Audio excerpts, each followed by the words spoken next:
ఇక పాస్టర్ ప్రవీణ్కి సంబంధించి ఘటనపై కీలక విషయాలు బయటపడుతున్నాయి.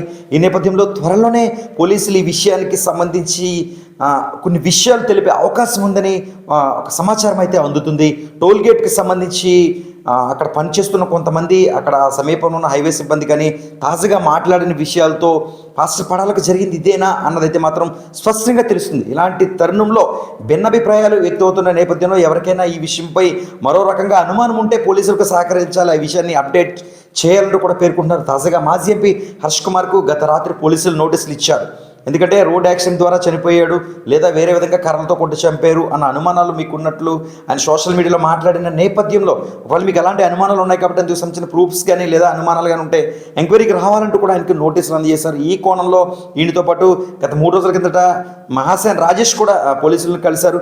మాకు అనేక డౌట్లు ఉన్నాయి, ఈయన్ని ఒకవేళ యాక్సిడెంట్ చేశారా లేకపోతే ఆయన ఎవరైనా కొట్టి చంపారు, ఇలా డౌట్ని ఈ రకంగా కూడా ఈయన దర్యాప్తు చేయాలంటూ కూడా మహాసేన్ రాజేష్ పేర్కొన్న పరిస్థితి నెలకొంది. ఎవరైతే భిన్నాభిప్రాయాలు వ్యక్తం చేస్తున్నారో అటువంటి వారు పోలీసులకు సహకరించి మీ దగ్గర ఉన్న ఏదైతే అనుమానం వ్యక్తం చేస్తున్నారో దానికి సంబంధించిన ఆధారాలతో పోలీసులకు సహకారం అందించాలి, ఆ రకంగా కూడా దర్యాప్తు చేస్తామంటూ కూడా పోలీసులు పేర్కొన్నారు.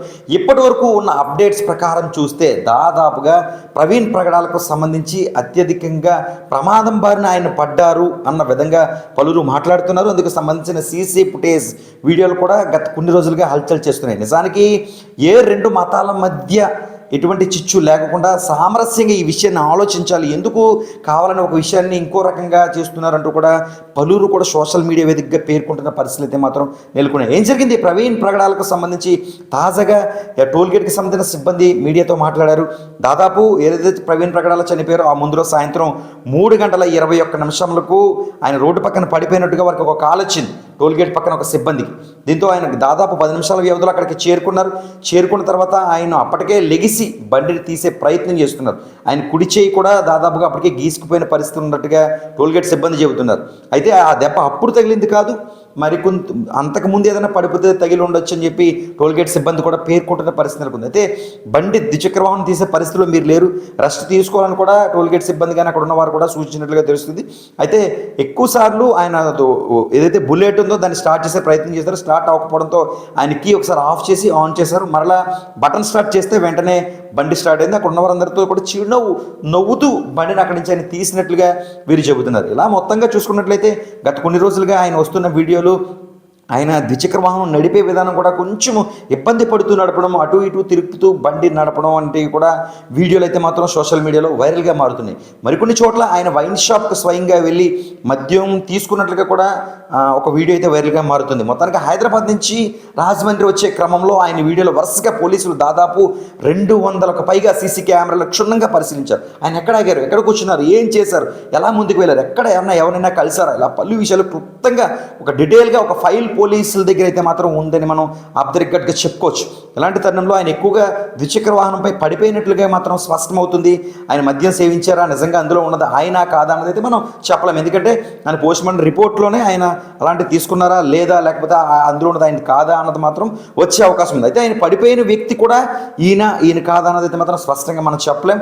ఈ సీసీ ఫుటేజ్ ద్వారా కూడా ఆయనకి స్పష్టంగా తలంతా హెల్మెట్ ఉండడంతో ఆయన కాదన్నది కూడా తెలియని పరిస్థితి నెలకొంది. అయితే మాత్రం పోలీసులు అయితే మాత్రం దీని మీద ఒక అంచనా దాదాపుగా వేసినట్టు త్వరలోనే ఈ విషయాలు పూర్తిగా ఏం జరిగింది, హైదరాబాద్ నుంచి రాజమండ్రి పిన్ టు పిన్, ఎక్కడ ఆగారు, ఎక్కడ ఏం తీసుకున్నారు, ఎక్కడ అల్పాహారం తీసుకున్నారు, ఎక్కడ ఏం తీసుకున్నారు, ఎలా వెళ్తున్నారు, ఆయన ఎక్కడ బైక్ పక్కన పెట్టిన సేతున్నారు, పిన్ టు పిన్ అప్డేట్ అయితే మాత్రం పోలీసులకు ఉన్నట్లుగా తెలుస్తుంది. అయితే భిన్నాభిప్రాయాలు ఎక్కువవుతున్నాయి. క్రిస్టియన్లకు సంబంధించి పెద్ద ఎత్తున ఈయన ఏదో చేశారు అన్న మాదిరిగా మాట్లాడుతున్న తరుణంలో ఒకవేళ ఎవరికైనా అలాంటి డౌట్స్ ఉంటే వారి దగ్గర ప్రూఫ్స్ ఉంటే ముందుకు వచ్చినట్లయితే ఆ రకంగా కూడా విచారణ చేస్తామంటూ కూడా ఏపీ పోలీసులు తెలియజేస్తున్నారు. మరొక తెలంగాణ పోలీసులు కూడా ఈ విషయంపై అంటే నివాసం ఏదైతే ఉందో ఆ నివాసానికి చేరుకుని మన ఏపీ పోలీసులు, తెలంగాణ పోలీసులు కావచ్చు, పోలీసులు అక్కడికి చేరుకుని ఫ్యామిలీని కూడా ఇన్వెస్టిగేషన్ చేశారు.